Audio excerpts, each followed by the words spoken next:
Ya Rabbal Alamin. Hadirin ikhwan wal akhwat rahimakumullah. Pada malam hari ini ya, ada baiknya kita mengingat lagi.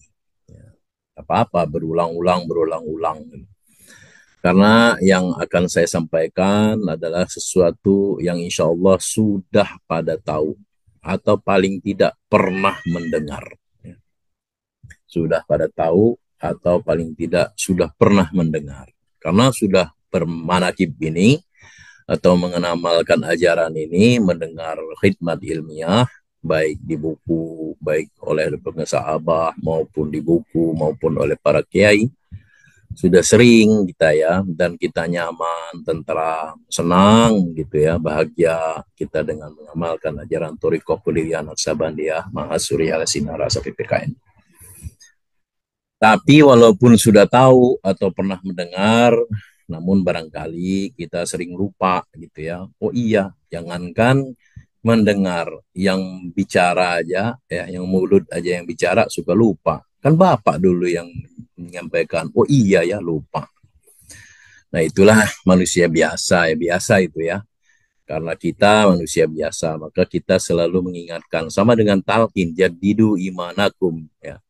Bila ilaha illallah ya, sampai 3 kali ya, perbarui iman kalian dengan la ilaha illallah, ulang-ulang aja talqin itu ya, ulang-ulang gitu mengucapkan kalimat talqin, la ilaha illallah, la ilaha illallah, la ilaha illallah, dah gitu aja.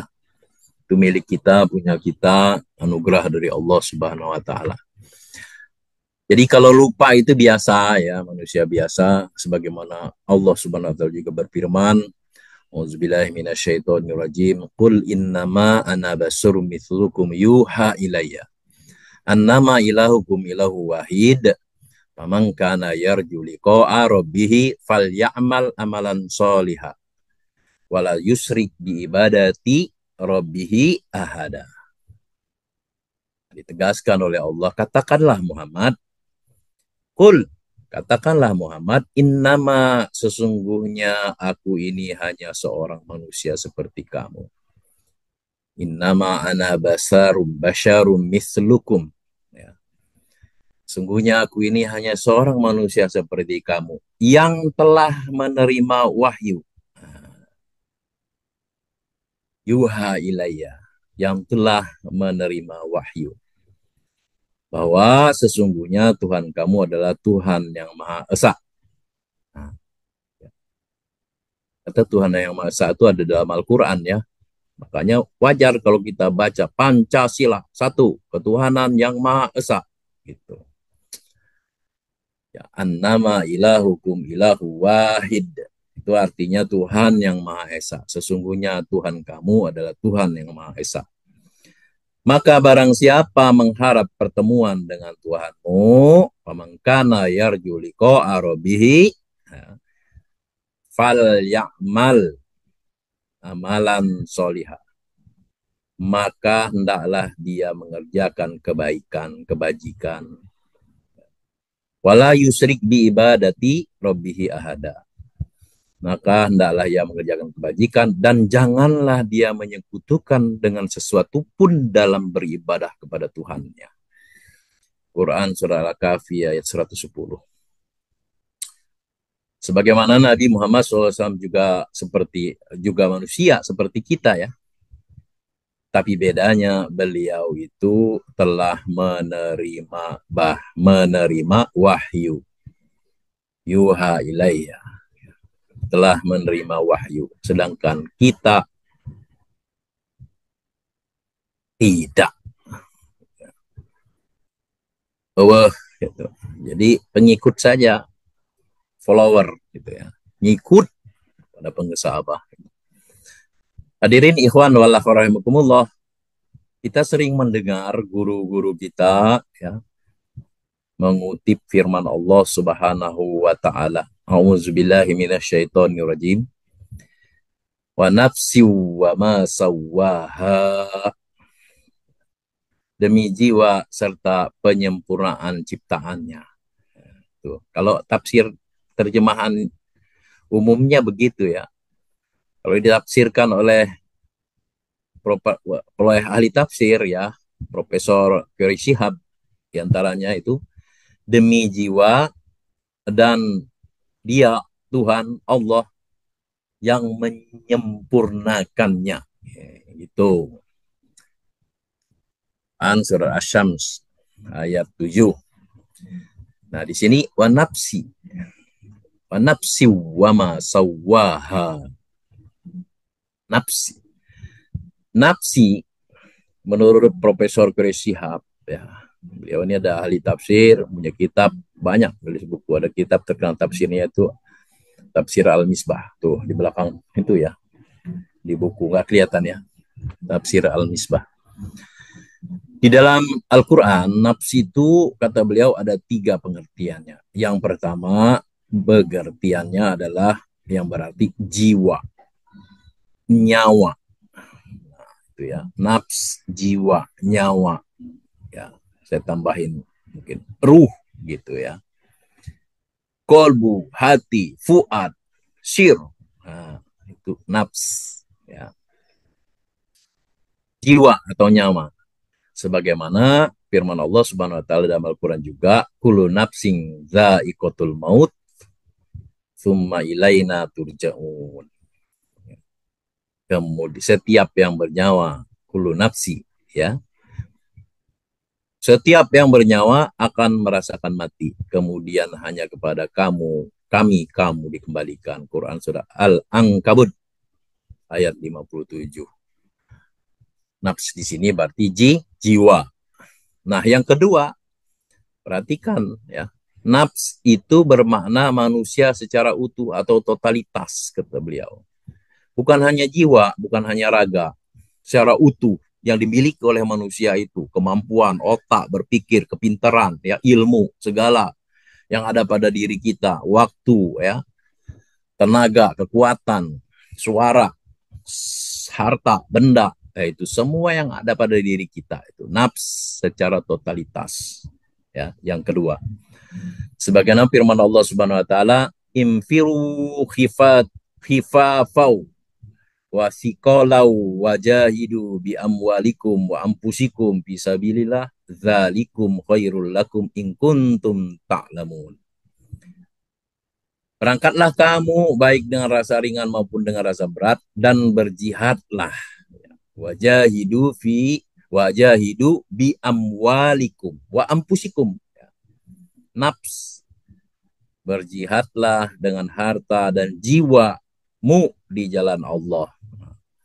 Kata Prof. Quraish Shihab, bukan berarti jiwa di situ, nafs di situ hanya jiwa, tapi seluruh kemampuan totalitas kita gitu. Baik waktu, tenaga, harta, benda, ilmu, ya semuanya ya. Suara, kuping, mata, Masya Allah. Kaki, tangan, perasaan. Oh, tuh ya. Berjihad dengan harta dan seluruh totalitas yang ada pada dirimu di jalan Allah.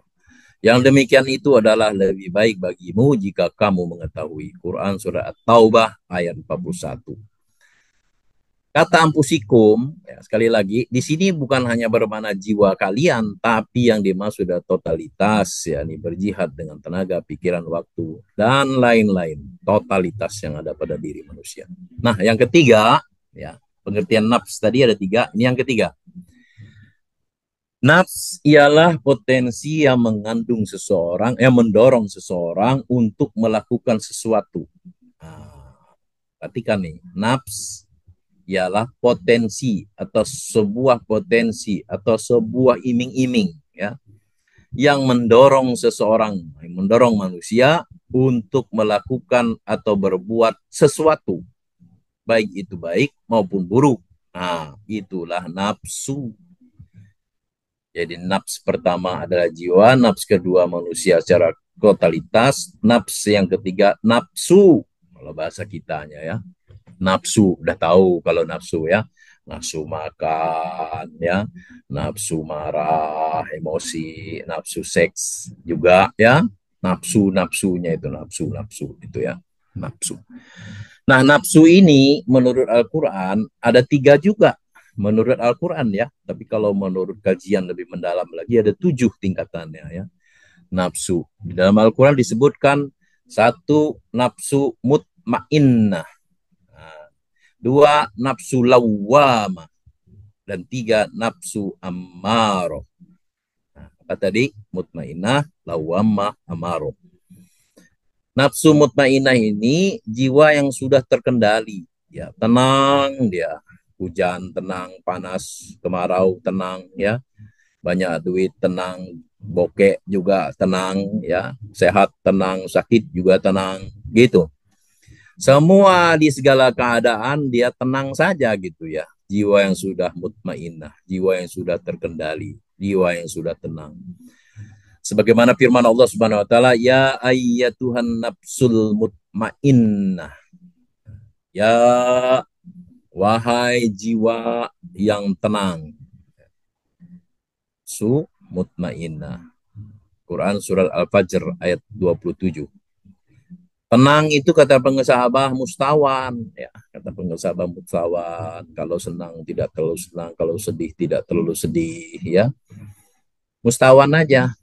Bentar lagi kita mau Isra Mi'raj kan? Mustawan aja, seperti buruk membawa Nabi datar, kata Abah, kalau ketemu gunung kaki depannya memendek, kalau ketemu lembah memanjang, kaki belakangnya memendek gitu. Jadi datar ya, berjalan yang konsisten gitu ya, istiqomah. Nah ini baru nih ya, baru detik ini ya, ternyata mutmainah itu istiqomah, jalan terus ya, istiqomah. Jalan lambat juga istiqomah bagus, jalan setengah cepat juga bagus, lebih cepat bergegas ya, bergegas. Cara apa, ciri-ciri rojulun itu bergegas, bersegera dalam segala hal kebaikan itu ya, berlomba-lomba astabaqul khairat. Itu yang disebutkan yang tiga setelah ditalkin itu, ada yang males-malesan, ada yang senang-senang aja, ada yang berlomba-lomba gitu. Makanya rojulun kata pengesabah, rojulun tidak akan bisa mencetak rijal kalau tidak ada rojulun. Nah, ngerti ya maksudnya tuh? Rojulun itu satu, seorang laki-laki, bukan laki-laki yang punya perentul, yang disukai oleh perempuan, kata pengesabah. Tapi laki-laki Allah yang bergegas, perkasa, gagah, ilmunya banyak, gitu. Laki-laki bergegas. Seorang tidak akan jadi apa, rijal. Rijal itu jamak. Apa, rijal. Kita lah murid gitu ya. Tidak akan jadi murid yang benar kalau tidak ada guru gitu. Nah, yang ketiga, yang kedua, nafsu lawamah. Nafsu lawamah ini yang selalu menyesal jika terlanjur berbuat buruk. Nah, ya. Ketika kita terlanjur berbuat buruk, ya Allah, kenapa saya begitu ya? Ketika kita sedang memaki orang, marah pada orang, setelahnya nyesel, aduh kenapa saya begitu ya tadi ya. Atau ketika kita sedang ngomongin orang, senang banget apa ngomongin keburukan orang lain gitu ya. Tapi setelah itu ada menyesal gitu. Aduh, kenapa saya begitu ya? Kayaknya nggak ada manfaatnya buat gue, gitu kan? Malah bikin gue malas sholat, gitu. Malah bikin gue malas zikir, otak gue juga puyeng. Nah, gitu ya. Jadi itu lawamah, nafsu lawamah itu. Sebagaimana firman Allah Subhanahu wa taala, "Wala uksimu bin nafsil lawamah." Dan aku bersumpah, kata Allah, demi jiwa yang selalu menyesali dirinya. Sudah bagus nih ya, kalau kita sudah meningkat kepada nafsu lawamah. Sepertinya rata-rata ya. Kalau sudah mutmainnah tuh sudah high class lah. Kalau untuk yang rata-rata itu umumnya gitu di TKN itu ya nafsu lawamah gitu ya. Yang masih terjerumus, tobat gitu ya. Yang kalau berbuat buruk diiringi dengan perbuatan kebaikan gitu. Rata-rata itu ya, di rata-rata. Quran surat Al-Qiyamah ayat 2. Wala uksimu bin nafsil lawamah. Dan aku bersumpah, aku siapa? Allah. Bersumpah demi jiwa yang selalu menyesali dirinya. Nafsu ini adalah kita yang selalu menyesali perbuatan buruk yang tidak sesuai dengan perintah dan larangan Allah. Sudah tahu nih, tapi terjerumus lagi, kalah lagi, nyesel gitu ya. Nah, ini nafsu yang kedua. Yang ketiga, nafsu ammaroh. Ammaroh di sini bukan marah. Jadi marah itu dari nafsu, ammaroh itu. Yakni nafsu yang selalu mendorong untuk berbuat keburukan. Ya. Keburukan apa? Yang tidak sesuai dengan yang dilarang oleh Allah, yang tidak sesuai dengan yang diperintahkan oleh Allah. Kebalikannya, gitu ya. Nafsu ammaroh, yakni nafsu yang selalu mendorong berbuat keburukan. Sebagaimana firman Allah Subhanahu wa taala dalam Al-Qur'an, auzubillahi minasyaitonirrajim, wa ma ubarri'u nafsi innan nafsa la ammaratum bisu'i illa ma rahima rabbi. Inna rabbi ghafurur rahim. Dan aku tidak menyatakan diriku bebas dari kesalahan, karena sesungguhnya nafsu itu selalu mendorong kepada kejahatan, kecuali nafsu yang diberi rahmat oleh Tuhanku. Sesungguhnya Tuhanku Maha Pengampun, Maha Penyayang. Quran Surat Yusuf ayat 53. Nafsu inilah yang mendorong manusia untuk berbuat keburukan. Hadirin ikhwan wal akhwat rahimakumullah. Mari kita kembali mengintrospeksi diri kita ada pada posisi mana. Ya, mutmainnahkah, lawamahkah, atau ammaroh. Nauzubillahi min dzalik. Allah Subhanahu wa taala berfirman, wa nafsi wa masawaha. Kembali lagi, demi nafs ya, yang bermakna tiga tadi ya, demi nafs yang bermakna tiga tadi apa? Mutmainnah, lawamah, ammaroh. Dan dia Tuhan yang menyempurnakannya ya. Quran surah As-Samsi ayat 7. Pertanyaannya, kata Prof. Roy Sihab ya, saya meniru aja menyampaikan, karena lebih aman kalau kita ikut kepada ahlinya gitu ya. Pertanyaannya, bagaimana cara Allah menyempurnakannya? Kedua, atau apa yang terjadi ketika Allah telah menyempurnakannya? Allah Subhanahu wa taala berfirman dalam ayat selanjutnya, fa'alhamaha fujuraha wa taqwaha. Maka dia mengilhamkan kepada nafs tadi ya, jalan yang buruk dan jalan yang baik. Itu ya untuk mengartikannya. Ya. Jadi bukan Allah menunjuki jalan buruk ya, tapi Allah mengilhamkan kepada jiwa tadi yang tiga ya, manusia itu katakanlah gitu, jalan yang buruk dan jalan yang baik. Quran surah As-Samsi ayat 8. Nah, Allah juga berfirman dalam Al-Quran, wa hadainahun najdain. Dalam Al-Quran, dan kami telah menunjukkan kepadanya dua jalan, yaitu kebajikan dan kejahatan. Quran surat Al-Balad ayat 10. Ya. Hadirin, ikhwan wal akhwat. Jadi kesimpulannya, pada dasarnya manusia itu adalah baik. Ya. Situasilah yang mendominasinya. Situasi yang mendominasinya lah yang menjadikan dia itu baik atau buruk ya. Dikisahkan di dalam cerita ya, dalam sebuah kitab gitu ya. Ada seorang raja di suatu tempat gitu, di suatu jazirah gitu. Ada seorang raja, raja ini mempunyai rakyat, kemudian dia mempunyai anak seorang perempuan gitu ya. Di dekat jazirahnya si raja ini ada pulau yang terpencil yang tidak ada penghuninya. Penghuninya maksudnya manusia. Lalu si anak raja ini tadi dia menaksir gitu ya, jatuh cinta kepada seorang pemuda rakyat biasa, kemudian dia diam-diam menikah gitu, kawin dan punya anak. Itu dalam ceritanya. Nah, setelah anaknya sudah lahir, kemudian dia hanyutkan, masukkan dalam peti seperti Nabi Musa, dihanyutkanlah, ya Allah, ini anak dari engkau, maka kembalikan kepada engkau gitu ya. Tapi ini cerita tidak untuk ditiru ya. Nah, terkisahlah anak tersebut dibawa arus ke pulau terpencil itu, kemudian Di dalam pulau tersebut hidup seorang kijang gitu ya, yang sedang mencari anaknya yang hilang. Kemudian dia mendengar suara tangis. Singkat cerita, si anak bayi ini menyusu kepada si kijang tersebut. Ya, kijang merasa itu anaknya, dan anak ini menjadi besar. Kemudian dia selalu melihat keindahan-keindahan, ya, menyatu dengan alam.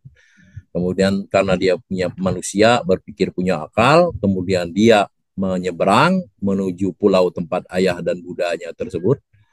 Kemudian sampai di situ dia melihat banyak sekali manusia-manusia yang berakhlak buruk, ada yang menipu, ada yang apa namanya tuh berbuat jahat kepada orang lain, sehingga akhirnya dia kembali lagi ke pulau terpencil itu. Apa yang maksudnya dalam cerita ini?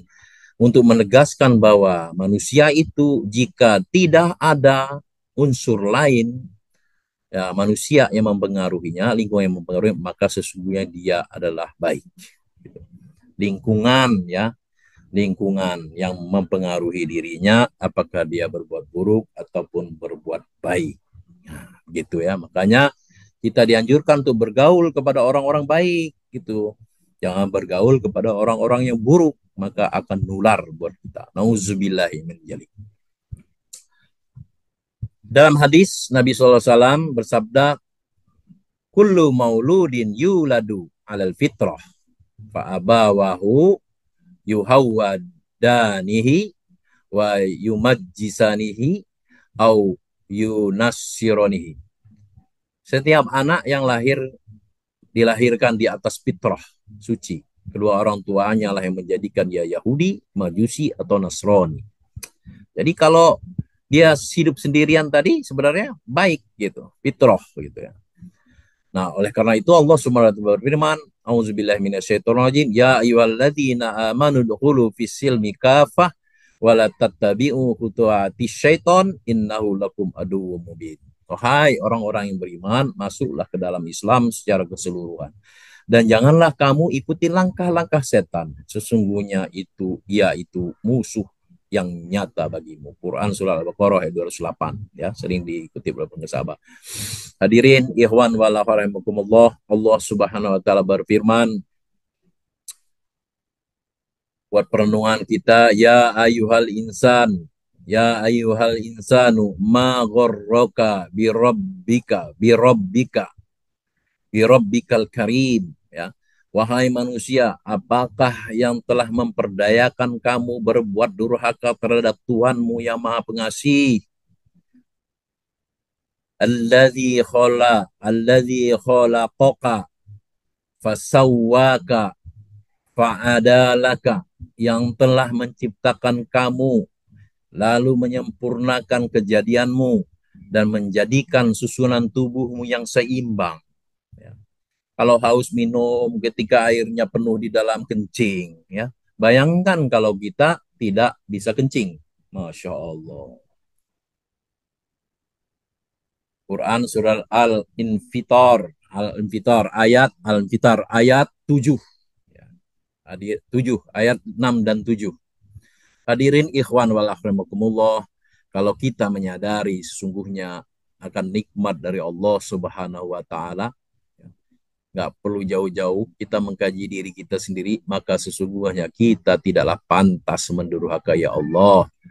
Ketika Allah memberikan jalan keburukan dan jalan kebaikan, maka niscaya kita pasti akan memilih jalan kebaikan dan tidak akan memilih jalan keburukan.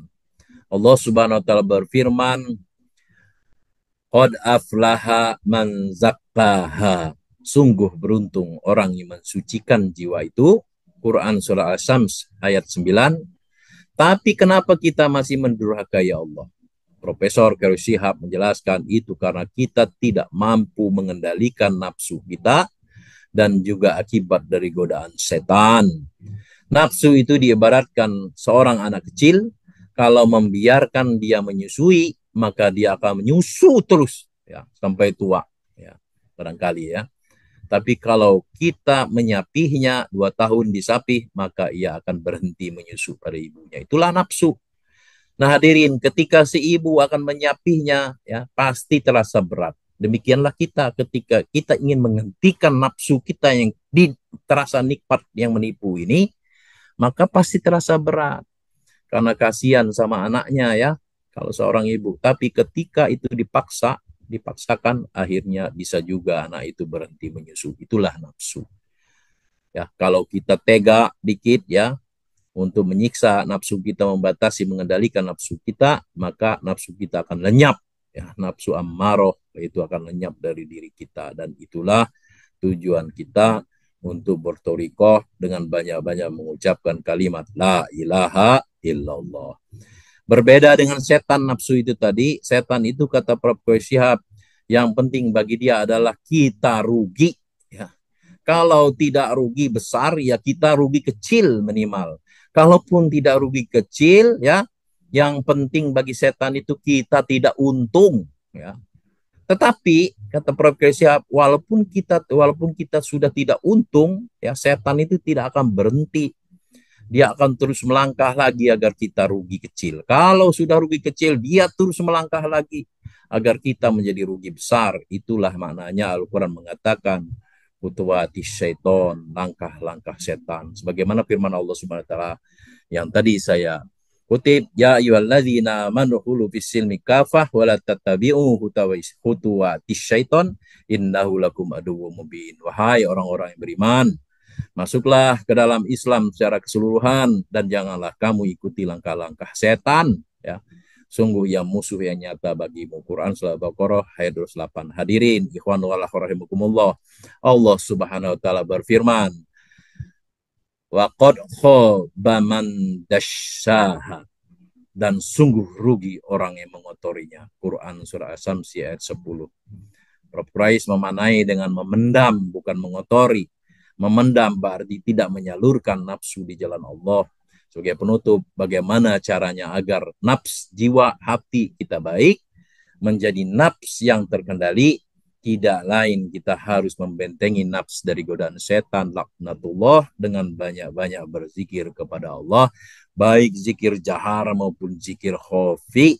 Zikir jahar kita bentengi diri kita dengan suara la ilaha illallah yang menggelegar setiap waktu, dan zikir khafi dimanapun kita melihat, dimanapun kita mendengar, dimanapun kita merasa Allah hadir di situ.